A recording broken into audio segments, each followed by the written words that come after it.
Matagal na nagsimula ang paghahanda bagong Operation Epic Fury. Inilipat ang mga F-22 sa mga base sa Israel at gitnang silangan. Hindi handa ang Tehran. Sa simula ng operasyon, dumating ang mga F-22 ng Amerika sa Iran na parang multo, hindi nakita o napigilan. Isang sandatang nagdulot ng malaking pagkawasak sa mga lihim na base at ngayong banta ng US laban sa naghihirap na rehimen ng Iran. Ito ang ginawa ng F-22 sa Iran at napakalaki ng epekto nito. Ang alam natin sa F-22 sa Iran ay isa ito sa mga pangunahing eroplanong ipinuwesto ng US sa unahan. Ito at ang F-35 ay parehong stealth fighter jet, pero magkaiba ng papel. Maaring ituring ang F-35 na quarterback ng pangkat ng mga eroplanong ipinadala ng US. May advanced sensors ang mga jet na yon na guugnay ng galaw ng mga eroplano at tumatake sa pinakamapanganib na target militar ng Iran. Pagdating naman sa F-22, maraming sensors ito na mahalaga. Ito ang espesyalista sa pagkontrol ng himpapawid, jet na ipinadala ng US at Israel para durugin ang mga targets at mangibabaw sa himpapawid ng Iran. Ang mga multi-role fighter na ito ang sumisira sa mga depensang panghimpapawid at lihim na base ng Iran, habang tumutulong din sa ibang eroplano para magawa rin nila ito. Umepekto ang plano ng US. Wasak ang air defense ng Iran. Noong Marso 30, iniulat ng Israeli Defense Force na halos 80% ng air defense ng Iran ay nawasak. Hindi aksidente na sa unang linggo ng Operation Epic Fury, nasa pinakamalakas nitong anyo sa pag-atake ang F-22. Ilang araw nang lumilipad sa Iran ang mga jet na ito nang hindi nadidiskubre ng mga air defense na dapat nilang wasakin. Patuloy na sinisira ng F-22 ang mga lihim na base at malamang na malaki ang papel nila sa kontrol sa Islamic Revolutionary Guard Corps o IRGC. Pero ang pinakamalaking nagawa nila hanggang ngayon ay ang naging ambag nila sa pagbuwag ng Iranian Air Defense Network. Ngayon, malaki ang kalamangan ng US sa ere laban sa Iran, kaya nagagamit nila ang matagal ng B-52 bomber sa mga misyon sa kalupaan. Hindi mangyayari ito kung may air defense network pa ang Iran. Malalaki at madaling matukoy ng defense system ang mga B-52. Ang paglipad nila sa buong mainland ng Iran ay patunay na tama ang tantiyang 80% ng air defenses ng Iran ayon sa Israel. Maaring kulang pa ang bilang na yon at mahalaga ang papel ng F-22 sa paglikha ng ganitong sitwasyon sa himpapawid para sa mga pandigmang eroplano ng Amerika.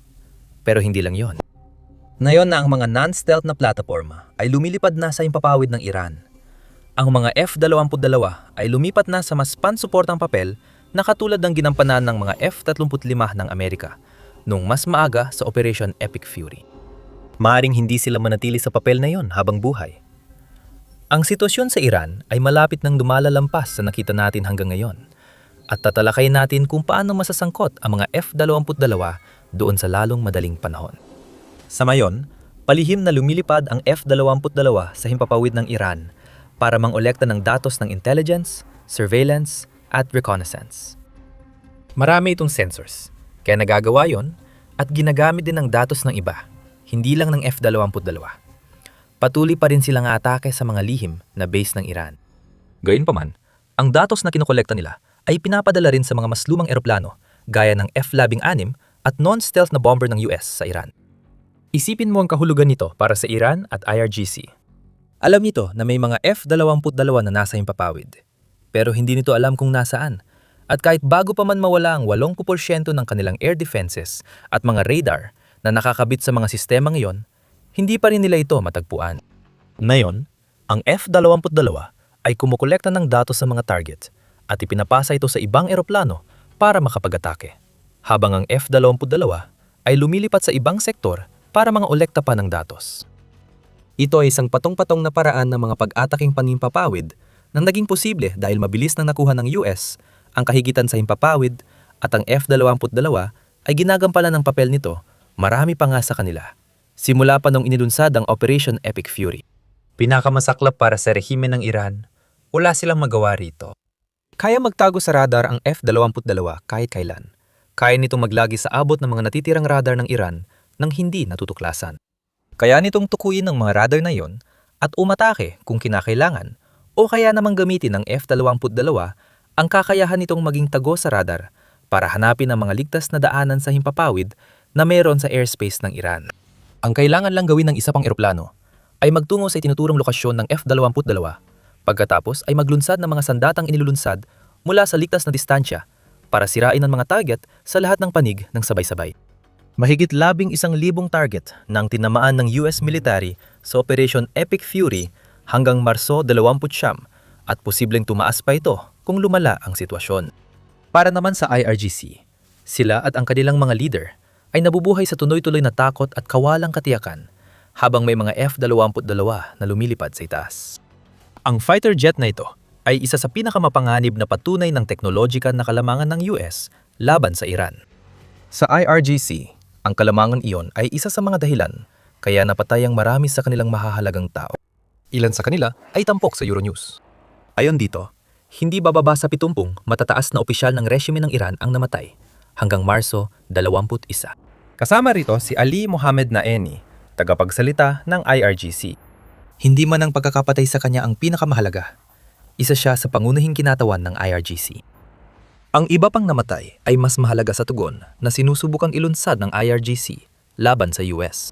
Sa unang araw ng Operation Epic Fury, kung kailan pinakaaktibo ang mga F-22 ng Amerika, napatay si Mohammed Pakpur na siyang punong komandante ng IRGC. Simula noon, marami ng opisyal ng IRGC mula sa mga sangay sa Lebanon at Palestine at dating Deputy Coordinator na si Ali Hashemi ang nawala. Napatay na ang mataas na komandante ng IRGC Aerospace Force na si Ismail Degan at iba pang mga opisyal ng IRGC na nasa ibang bansa. May F-20. Dalawa bang direktang sumali sa alinman sa mga ataking ito? Hindi tiyak. Pero mukhang nagbibigay sila ng intelihensya sa mga eroplanong pumatay sa mga pinuno ng IRGC. Kahit hindi sila mismo napapaputok ng misail at bomba. Kaya labis na balisa ang IRGC at mga natitirang miyembro nito. Alam man nila o hindi na may F-22 sa himpapawid, laging may banta. Minsan, ang banta ay galing sa di inaasahang direksyon dahil kayang magbahagi ng F-22 ng napakaraming datos sa iba pang sasakyang panghimpapawid sa Iran. Totoo na, hindi handa ang Iran sa buong lakas ng F-22. Dapat alam na ng rehimen at IRGC ang mangyayari. Napag-usapan na natin ang mga kakayahan ng F-22, kaya ito ang perpektong pagpili para sa Operation Epic Fury. Ito ay stealthy, at mayroon itong mapang-anib na kombinasyon ng mga sensor at lakas ng armas. Ang US Air Force ay nagbibigay pa ng mas detalyadong paliwanag, binabanggit na pinagsasama ng F-22 ang kanyang stealth sa isang uri ng maneuverability na nagpapahirap itong subaybayan at labanan sa himpapawid. Ito ay jet na umaabot ng Mach 2 gamit ang Super Cruise, na ibig sabihin na pananatili nito ang bilis talampas sa tunog nang hindi pinapaandar ang afterburners na magpapakita rito sa mga radar ng Iran. Sa saklaw na higit sa 1,800 at 50 milya kain lumipad ng F-22 nang paulit-ulit sa mga target bago bumalik sa base.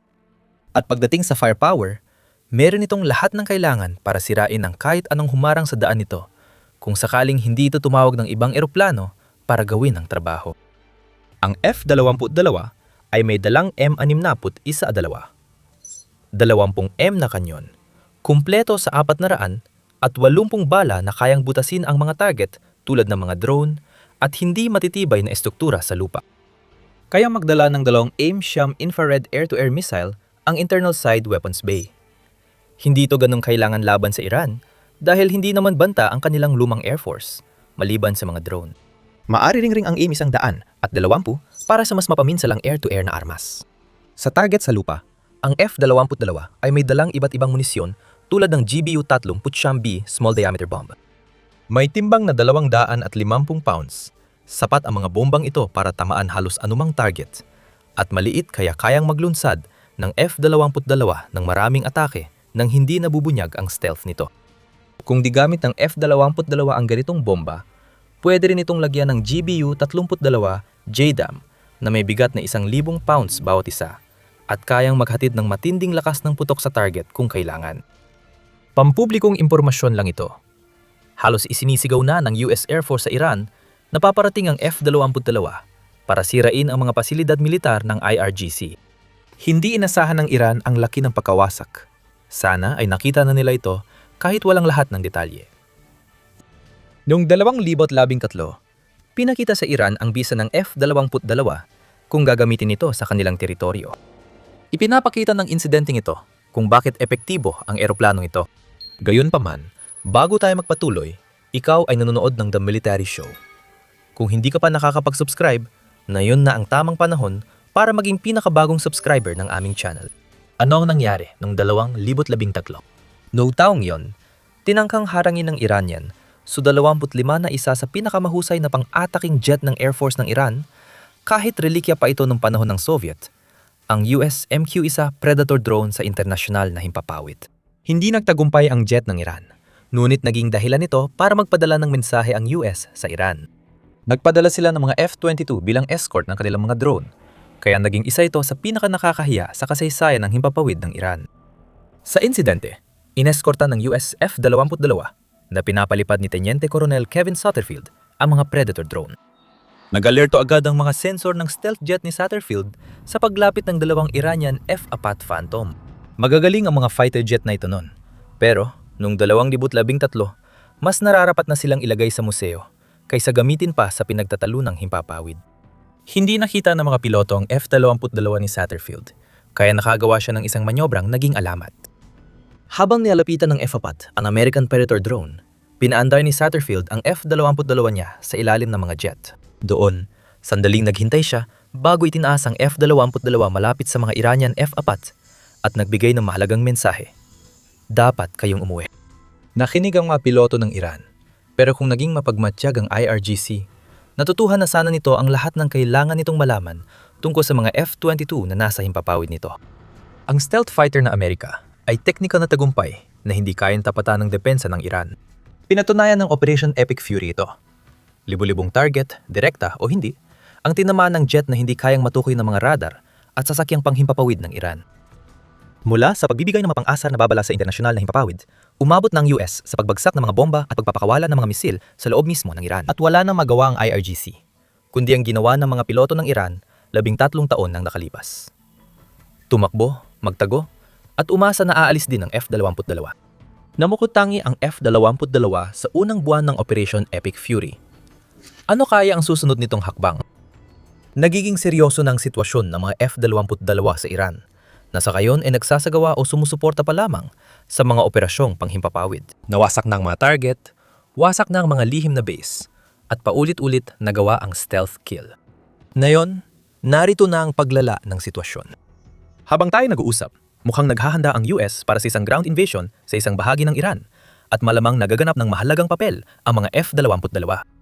Dalawang Marine Expeditionary Units, ang ika-31 at ika-11 ay papunta na sa rehiyon o sa kaso ng ika-31 ay naroon na. Sa samahan ng mga paratrooper mula ika-82 Airborne Division, dadami sa 6,000 ang elite US sundalo sa rehiyon, kasamang tripulante ng barkong nagdadala sa kanila sa Persian Gulf. Ang mga sundalong ito ay madadagdag sa 50,000 na nasa mga base sa gitnang silangan na nagbibigay lakas sa puwersang panlupa ng US. Sapat para subukan halos anumang operasyon, pati na ang pag-atake mismo sa pangunahing lupain ng Iran. Mukhang hindi pangunahing lupain ang target. Ayon sa ulat ng Al Jazeera noong Marso 30, may dalawang hindi pinangalang opisyal ng US na nagsabing naghahanda ang Department of Defense ng ground raid sa isla ng Karg. Ang islang ito ay may oil terminal na napoproseso ng 70% ng crude oil exports ng Iran. Layunin ng ideya na magpatawag ng malaking presyong pang-ekonomiya sa Iran para mapilitang buksan muli ang Strait of Hormuz na dinadaanan ng 20% ng langis at likidong natural gas sa mundo. Simple lang ang ideya. Alisin ang paunahing pinagkukunan ng kita ng rehimen ng Iran at mapipilitan silang isuko ang kontrol sa Hormuz. Tungkuling ng mga tropang panlupa na pasukin at kontrolin ang mga pasilidad ng langis ng Iran hanggat kailangan. Delikado ang trabahong ito. Madaling matatamaan ng missile at drone ng Iran ang mga sundalong yon kung walang suporta sa himpapawid. Diyan papasok ang mga F-22 ng Amerika. Ang mga stealth fighter ay kayang umatake sa natitirang military infrastructure ng Karg Island at missile launch site sa baybayin ng Strait of Hormuz na posibleng tumarget sa tropang Amerikano sa Karg Island. Malamang makita natin ang F-22 ng Amerika na gumaganap ng kaparehong tungkuling suporta sa ibabaw ng mainland ng Iran. May mga Apache helicopter at A-10 Warthog ng US na nag-operate sa strait. Hindi malabong isipin na gagawa ng flyovers ang F-22 sa strait. Kukuha ng datos na magagamit ng Apache, A-10 at ibang US air power. Ang air power ay susuporta sa pagsalakay sa Karg Island sa pamamagitan ng pagsira sa drone, missile, base ng missile, fast boat at iba pang banta mula sa Iran. Yun man lang ang malamang na plano. Delikado pa rin ang Kharg Island dahil sa mga pasilidad ng langis na madaling masunog. Ganon pa rin kahit may F-22 na kasama. Isang misil lang ang tumama sa tamang lugar ay maaaring magdulot ng isang naglalagablab na bitag ng kamatayan na mag-iwan ng daan-daan kung hindi man libu-libong hindi kinakailangang mga biktima na pananagutan ng Amerika, ayon sa ilan. Kayang pahinain ng F-22 ang depensa ng isla ng Kharg bagong paglusob sa lupa sa pamamagitan ng matinding pambubomba mula sa impapawid. Pwede ring sabihin ito sa F-35. Kung kumpiyansa ang US sa air superiority, marami pa silang ibang aerial asset na pwedeng ipadala. Gayunpaman, posible rin na ituon ng mga F-22 ng Amerika ang kanilang pansin sa isa pang target, ang baybayin ng Strait of Hormuz. Ang matitibay na target sa baybayin, gaya ng missile launch site at imbakan ng bala, ay maaring puntiryahin ng F-22 ng Amerika gamit ang GBU-39 na bomba. Ang mga tumpak na pag-atake sa buong baybayin ay makakatulong ng malaki upang mabawasan ang banta na maaring idulot ng IRGC sa mga puwersang panlupa ng US sa isla ng Kharg. Lalo nitong pinalala ang pinsala sa coastal targets nung kalagitnaan ng Marso, kasabay ng balitang gumamit ang US ng 5,000 libra na bunker-busting bala sa matitibay na missile site. Ang mga F-22 ay may stealth capability na magpapahirap din sa natitirang depensa sa impapawid ng Iran sa baybayin na mapigilan sila. Hindi kayang tapatan ng sundalo ng IRGC na may manpad ang F-22. Makakarating, makakapagpaputok, at makakaalis ang eroplanong pandigmang Amerikano bago pa maihanda ng sundalo ang kanilang pangdepensang panghimpapawid na inilulunsad mula sa balikat. Ang pinakamahalagang papel ng mga F-22 ng Amerika habang naghahanda ang US sa operasyong panlupa ay maging patuloy na bantang panganib, gaya ng ginampanan nila sa Iran mula simula ng Operation Epic Fury. Hindi halos makita ng IRGC, kaya kayang mag-scan ng jet na ito ng baybayin tuloy-tuloy. Ang bawat tangkang pagpapalipad ng misil sa Kharg Island ay madaling matutukoy at malamang na maharang gamit ang datos mula sa F-22. Alam ng rehimen ng Iran na hindi kakayanin ng sarili nilang tropa ang seryosong hakbang kung magpasya ang IRGC na magsagawa ng kontra-inbasyon sa lupa. Kapag pinagsama ang blokadang pandagat sa Kharg Island at F-22 na nagbabantay sa impapawid, maliit ang tsansang makatawid ang puwersang panlupa ng Iran sa maikling lawak ng tubig na mga 20 milya sa pagitan ng mainland ng Iran at ng isla na maaring sakupin ng US. Nagbanta si Pangulong Donald Trump na tatargetin ng Amerika ang mga plantang nag-aalis ng alat sa tubig ng Iran. Malaki at posibleng delikado yon. Ayon sa The Independent, naranasan ng Iran ang acid rain at makapal na usok simula ng Operation Epic Fury. Mahalaga ang desalination plant para gawing malinis at mainam ang tubig. Ang pag-atake rito ay makakaapekto sa mga sibilyan ng Iran, kasing laki, kung hindi man mas malaki pa kaysa sa rehimeng Iranian at IRGC. Ang Iran ay nakararanas din ng ikalimang sunod-sunod na taon ng matinding tagtuyot. Ayon sa parehong ulat, dahil ang ilang mga reservoir sa Iran ay nasa humigit kumulang 10% lamang ng kanilang pinakamataas na kapasidad sa kasalukuyan. Ang mga pag-atake sa mga plantang ito ay pwedeng magdulot ng krisis sa mga sibilyan sa Iran na ayaw ni Trump, lalo na't mula simula ng Operation Epic Fury ay nananawagan siyang bawiin ng mga mamamayan ng bansa. Maaring mangyari pa rin ang pag-atake at kung mangyari, maaring muling gamitin ang F-22 na nakapinsala na sa military infrastructure ng Iran. Maaring nakatutok ang depensang panghimpapawid ng Iran sa mahalagang planta.